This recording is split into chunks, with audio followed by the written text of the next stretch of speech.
Hello everyone and welcome to episode 27 of my Dark Souls video walkthrough, where we will be dealing with the Tomb of the Giants.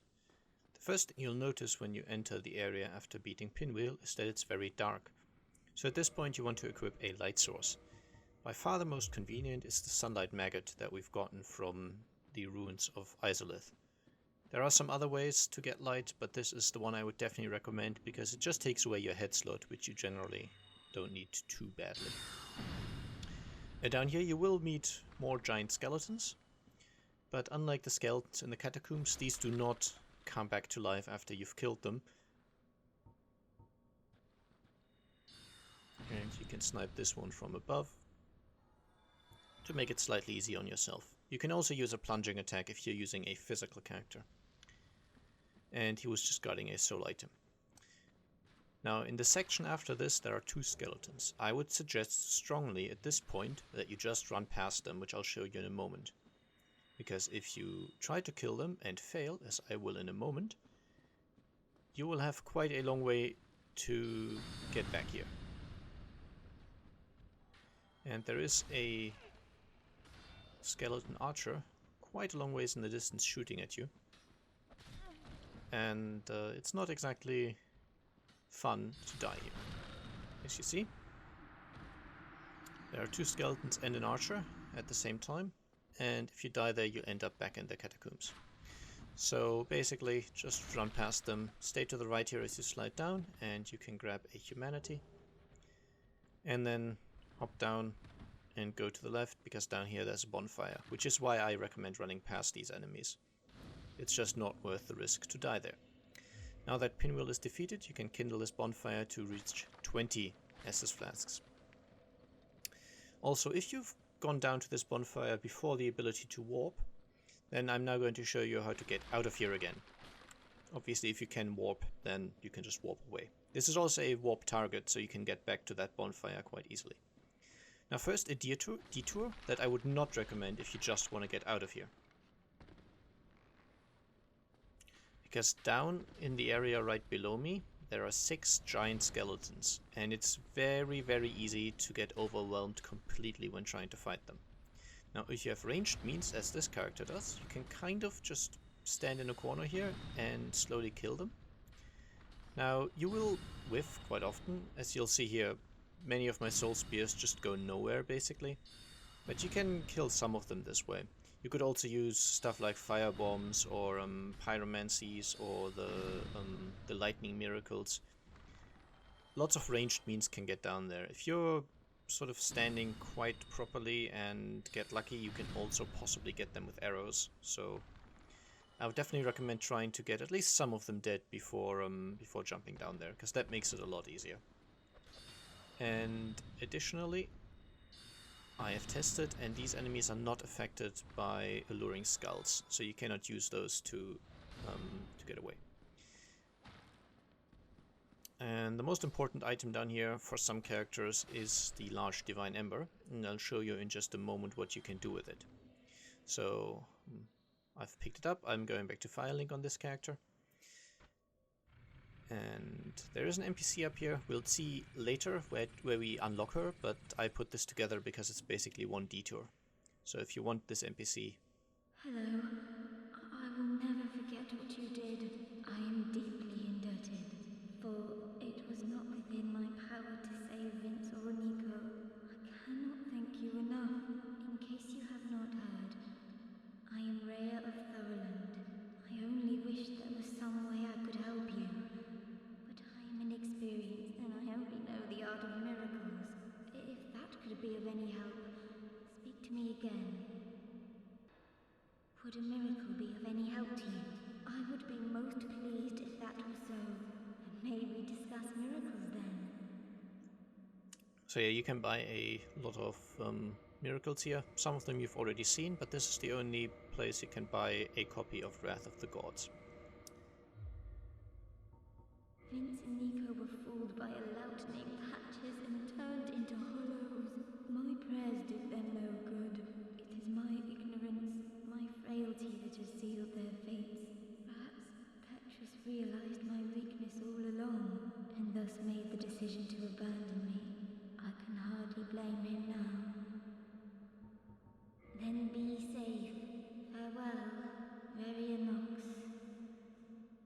Okay, I'll show you later how to get this NPC to spawn there, but since this is all a single detour, I decided to keep it together. And the large divine ember goes to Andre. Oh my, what a brilliant ember you have there. I've only heard legends of such specimens.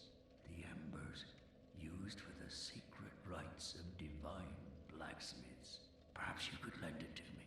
I've long dreamed of forging divine weapons. Splendid, splendid. Thank you.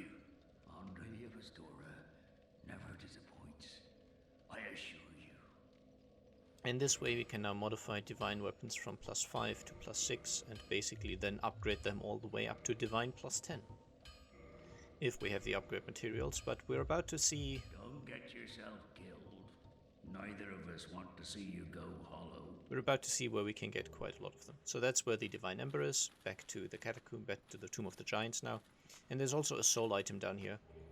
If you're not using divine weapons, then I would probably recommend not going down here at all, because it is quite difficult and it can definitely kill you quite a few times trying to get those items. And if you don't need the divine ember, then a soul item is just kind of a waste.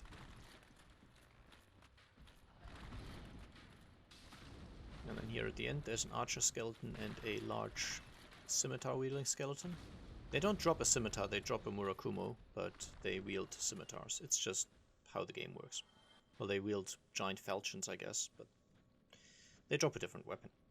And then you can climb up the ladder here. The other skeleton shooting at you cannot really be killed, so it's just out of range here. It's just an obstacle to avoid. And then we have another large skeleton here. If we drop down to the side of the ladder, we can drop to another soul item.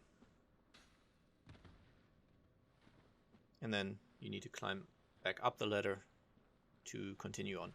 And this is the way you would need to take if you went down here, beat Pinwheel before unlocking the ability to warp, and you rested at the bonfire. And this is how you can get back out to Firelink eventually. I'm not going to show you all the way to Firelink, just taking you to a place that you've seen in previous videos, so you know how to get back, basically. First, there's some more ladders to climb, and then we can roll over here to pick up 3 Eyes of Death.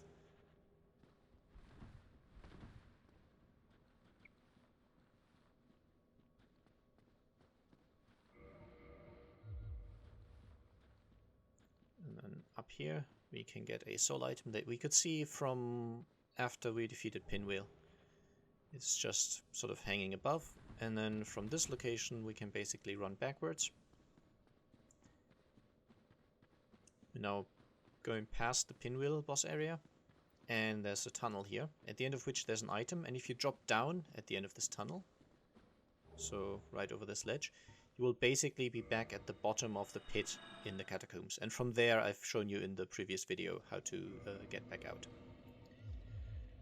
Alright, but now there's obviously more exploring to be done. That was just the way back and the large divine ember, but we want to move forward as well. So here we'll meet an NPC we've already seen previously. What, you again? Well, well, you've been a stranger. Good to see you well, mate. All right. You came at the perfect time.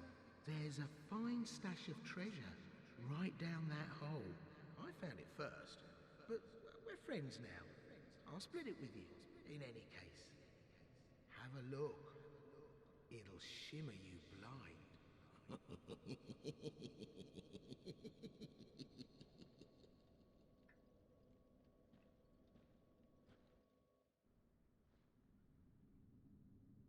Surprise, surprise.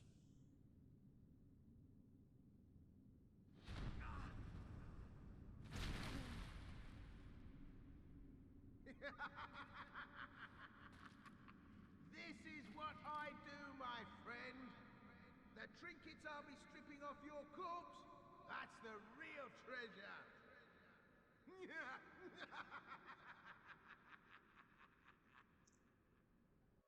Luckily we take no fall damage, so that's nice. Now he'll say something slightly different if you've previously told him that you're a cleric. He'll basically tell you you deserve this. But we'll get to that in just a moment. Down here we meet an NPC. You're no hollow, are you? Thank goodness. Please be careful. There are two fierce hollows not far from here. They were once brave knights, my former escorts. Who would let such strong spirits be hollowed so? Heavens, is there nothing at all to be done? And so slightly back here there are two knights. They are pretty strong, but not impossible to defeat. They have some self-heals and there's two of them, so you need to be a little careful. And I'd also try to avoid fighting them too close to Rhea, because you can kill her by accident. But generally they should be fairly manageable. You banished those two hollows, did you? It pains me to think of the trouble my failings have caused. I am certain that both Vince and Nico are grateful to you. Thank you so very much. Here, these belonged to them. You deserve them more than I. Okay, so after you've rescued her here and killed those two hollows, that's when she will spawn up at Firelink in the church in Undead Parish, as I've shown you before. But I didn't want to do two cutaways, so I just put those in one section. And after you pick up that white chunk, some of these bone pillars will spawn. They can also drop white titanite chunks. They can't drop the slabs, but they can drop the chunks. And yeah, this is just the area where Patches has kicked you down, so now we obviously need to find a way out. And there are some more pillars at the end of this tunnel here.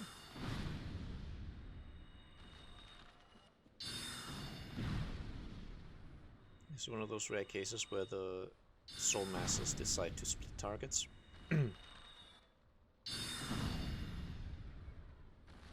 But they're not generally dangerous enemies because they're quite slow moving. If you have to get into close range, then you might want to only hit them once and then go away, because they have some damaging attacks, but they have nothing at range. And then here, it's just an illusory wall. And this is the path that we went backwards in the other direction to get out of here. And if you want, you can even rest back at the bonfire by just jumping down there. Oh, you! Well, let's just calm down. Talk about things. I did you wrong, but I didn't mean it. These temptations, they can, well, overcome me. You know what I mean, don't you? Please, forgive me. You and me, we're jolly undead outcasts, aren't we? Oh, brilliant. A second chance. Wonderful. I had a feeling you'd understand. I did. But, if I were in your shoes... Ooh, who knows what I'd have done. But now we're friends again. Eh?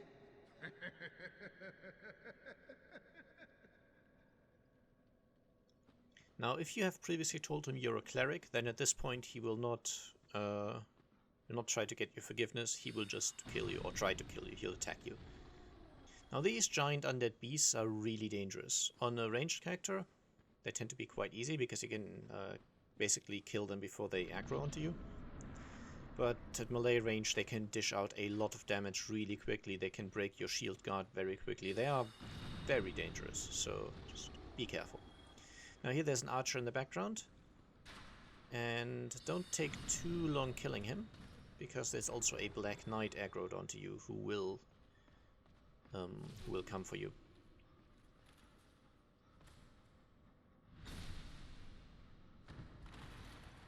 He's actually guarding an item down below, but as you walk here, you basically walk into his aggro range and then he will make his way to you.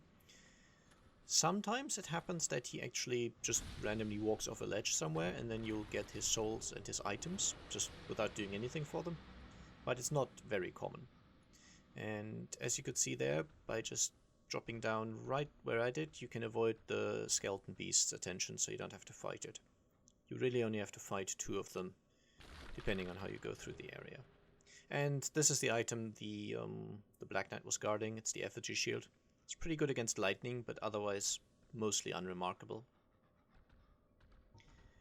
Now below us there's a second bonfire and another skeleton beast, and ideally you can get it with a plunging attack from above, and this is the easiest way to handle it, because then you don't have to really deal with it at all. And then there's another large skeleton here. These are not very dangerous simply because they're quite slow. And then if we take a bit of a run up, we can jump up here and grab a cool item. This is the covetous silver serpent ring, which increases the amount of souls we get from enemies and also bosses by 20%. And then this is past where we plunged the beast to death, and around the corner there's another bonfire.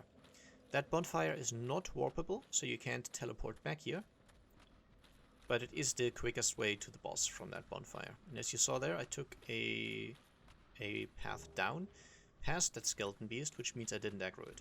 And here I'm going to stick to the right wall. There are beasts sort of to the left, but if you stick to the wall, they do not aggro onto you. They have a pretty short aggro range. And here's another soul item.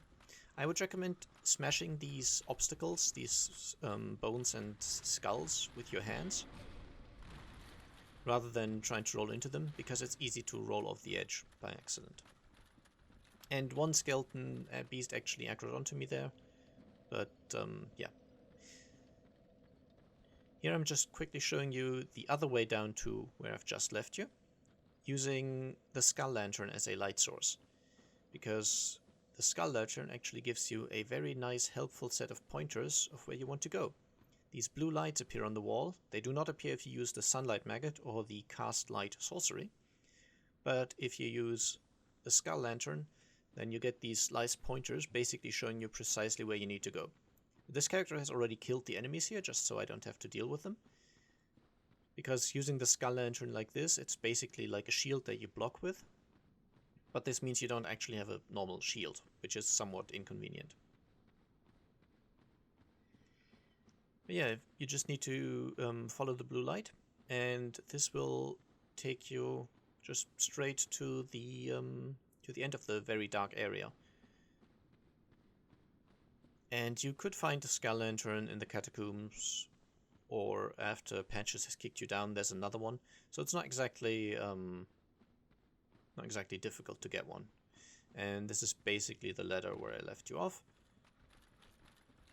And this area is light enough now that you don't technically need a light source anymore. I just keep it on. There's no downside to it, but here you can see without it. There's a crystal lizard there. And you are also invaded by Paladin Leroy if you're in human form. Now, he looks a bit scary because he's got a huge weapon, but he's actually very easy to parry, so that's a good way to deal with him. Just parry. His attacks are too slow to really cause any trouble there. And he drops a nice amount of souls. You obviously get a humanity, and he also drops his weapon and shield, which is Grand and Sanctus. Sanctus is a shield that gives you a very, very slow health regeneration, and Grand is an incredibly heavy hammer that has a Wrath of the Gods styled special attack, which I'll be showing you in a different video at some point. Now we just need to make our way across this ledge here.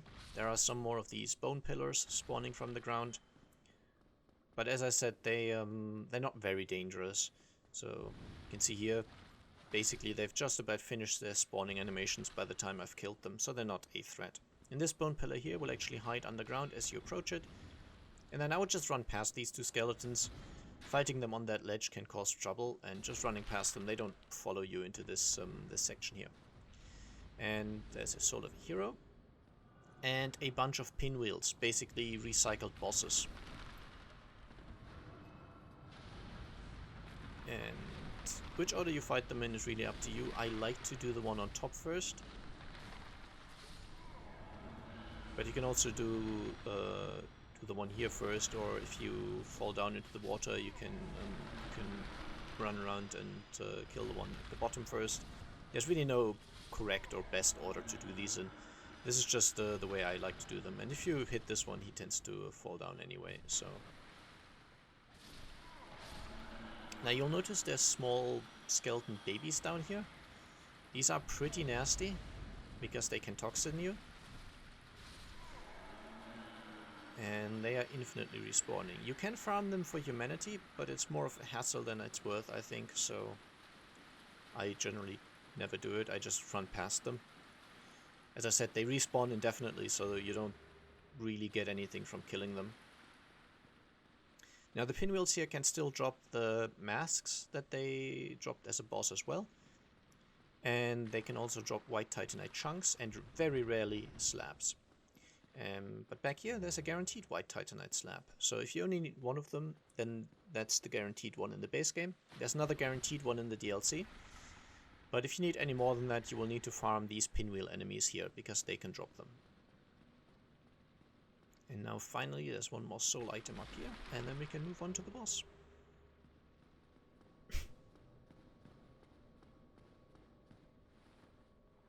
For the boss, I would recommend having a holy weapon equipped. The great sword of Artorias that I have here is a holy weapon, but you can also use a weak holy weapon from earlier in the game.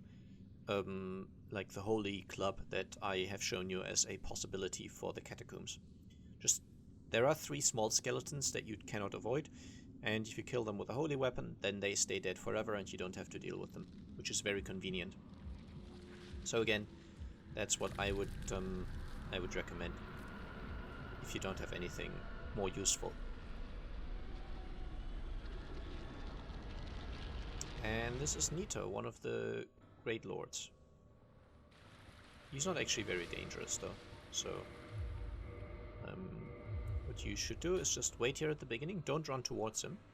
There are 3 small skeletons that will come towards you, as you see here in a moment.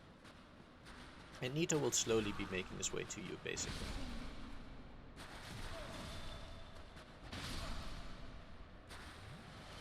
As always, there will be a more complete boss guide at a later point. And Nito's attacks look kind of scary, but he misses you a lot. It's very, very easy to avoid his moves. And then you basically just wail on him. The only thing he can really do is a sort of AoE blast, which we'll see in a moment. He kind of sits down and does this. And you want to get it away a little further than I did here. But I didn't want to go much further, because back there, you can sort of see them in the distance, there are large skeletons as well. And getting these alongside the boss is a massive pain, and they can actually cause a lot of trouble. Whereas the little ones, you just kill them with a divine weapon and it's fine. And here we see that if you move just a little further away, the AoE just doesn't actually reach you. Now he's basically almost dead. It's really not a difficult fight. And once you're done, if you're very quick, you can actually equip the symbol of Everus and the Silver Serpent Ring to get boosted souls from the boss without having to wear them during the fight. So in just a moment you'll see that I get more souls than I'm supposed to. And if you killed Leroy, then you can find his armor on a corpse right here in the corner of the actual boss room. And yeah, that's all for the Tomb of the Giants. Have a nice day. Bye bye.